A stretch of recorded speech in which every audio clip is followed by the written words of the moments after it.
Ayan, dahil lagi akong busy, hindi ko alam na may namulaklak pala din eh. Kasi kung kailan nilinis ni Danilo. Kasi punong-puno yan dyan, punong-puno ng ganitong tanim.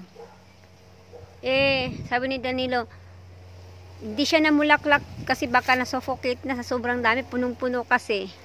Kaya sabi ni Danilo, tanggalin ko na nga lang lahat. Anuhin ko. May namuso oh. Namuso siya. Tanggalin ko na nga lang, linisin ko. Ilipat ko yung iba. Ewan ko kung saan niya nilipat. Kasi hindi siya namulaklak kasi sa sobrang dami. Kaya baka nagtampo. Kasi siksikan sila. Kasi every year namulaklak talaga to. Sa harapan ng bahay namin to eh. Every year talaga namulaklak talaga yan. Pero dahil pinuno ni Danilo, nagtampo. Kasi siksikan na sila din eh. Wala na din na makahinga.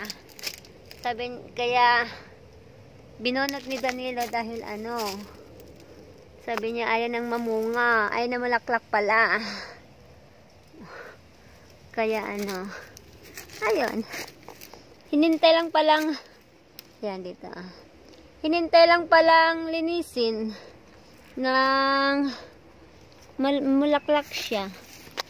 Kung kailan, buti hindi lahat binunot ni Danilo. Kaya sabi niya, dipat ko na nga lang to kasi hindi na namulaklak.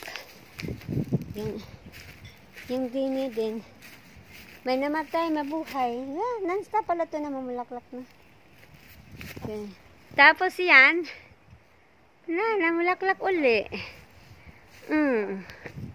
Namulaklak siya uli oh. Ha? Yes, may pasok ako bukas overtime. 7.6 hours overtime bukas. Ako lang. Kasi merong tinapos. Uwi na sana ako eh. Sabi ni Pam, tulungan mo naman ako, Mars. Tinawag namin si Gamini kasi papatulungin sana mag-scan. Hindi nakinig si si Sunit, katulong ko. Tinapos ko lang yung pag-scan doon. Tapos, iniwan ko na yung uuwi ng 4:30, iniwan ko na.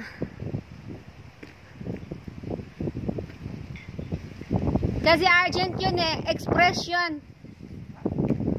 Yun, overnight. Overnight.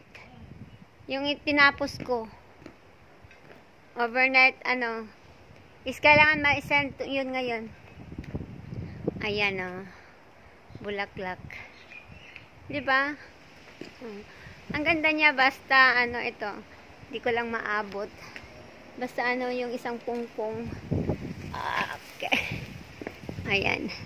Sus against the light. Pag pag madamihan. Ang ganda. Pag isang pink, yellow siya pero pink ang bulaklak. Okay, that's it. Kasi ako'y kakain pa. Kasi galing pa sa sa work daw. Kaya nagugutom na ang patay gutom uwi. Okay, bye-bye. Kain mo na ako, akit mo na ako. Gamit ko nandito pa sa alright. See ya.